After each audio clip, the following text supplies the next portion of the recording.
ពេលដែលភាគីថៃសម្រេចលុបចោល MOU ឆ្នាំ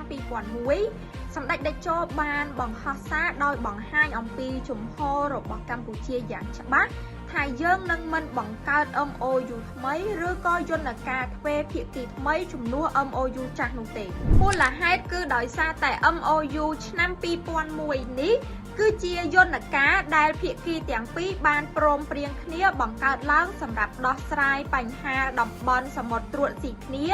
តាមផ្លូវចរចានិងការយោគយល់គ្នាអស់រយៈពេល25ឆ្នាំមកហើយប៉ុន្តែនៅពេលដែលភាគីថៃសម្រេចលុបចោលយន្តការនេះដោយខ្លួនឯង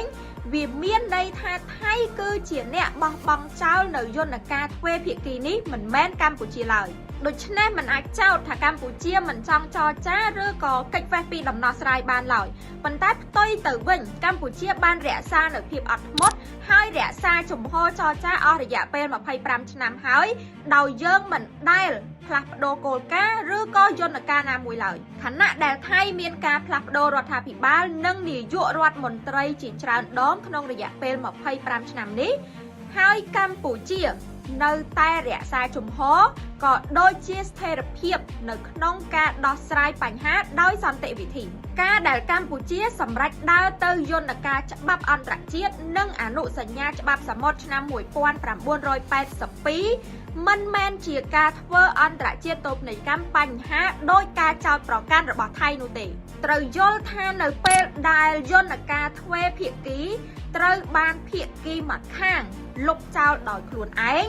នោះការស្វែងរកនៅយន្តការអន្តរជាតិគឺជាជម្រើសស្របច្បាប់ស្របទៅតាមគោលការណ៍អន្តរជាតិនិងជាវិធីសាស្ត្រដែលអាចធានាបាននូវភាពយុត្តិធម៌និងតម្លាភាពសម្រាប់ភាគីទាំងពីរសម្ដេចតេជោក៏បានបញ្ជាក់យ៉ាងច្បាស់ថាកម្ពុជាមិនចង់មានជម្លោះជាមួយថៃនោះទេប៉ុន្តែកម្ពុជាក៏មិនអាចបន្តបង្កើតនៅយន្តការថ្មីជំនួសឲ្យយន្តការចាស់ដែលភាគីថៃជាអ្នកបោះបង់បានដែរបើថៃលុប MOU ឆ្នាំ2001ហើយបន្ទាប់មកស្នើបង្កើត MOU ថ្មីនោះវាមិនមានន័យហើយក៏មិនអាចធានាបានថាយន្តការថ្មីនេះនឹងមិនត្រូវបានលុបចោលម្ដងទៀតនាពេលអនាគតឡើយហេតុដូចនេះហើយកម្ពុជាជឿជាក់ថាផ្លូវដែលសមស្របនិងមានស្ថិរភាពជាងគេគឺការដោះស្រាយស្របតាមច្បាប់អន្តរជាតិដោយមានយន្តការដែលមានសមត្ថកិច្ចនិងអាចផ្ដល់នូវយុត្តិធម៌ដល់ភាគីទាំងពីរនេះមិនមែនជាការប្រឆាំងនឹងថៃទេប៉ុន្តែគឺជាការរក្សានៅផលប្រយោជន៍ជាតិការគោរពច្បាប់អន្តរជាតិក៏ដូចជាការដោះស្រាយបញ្ហាដោយសន្តិវិធីដែលមានការទទួលស្គាល់ជាសកល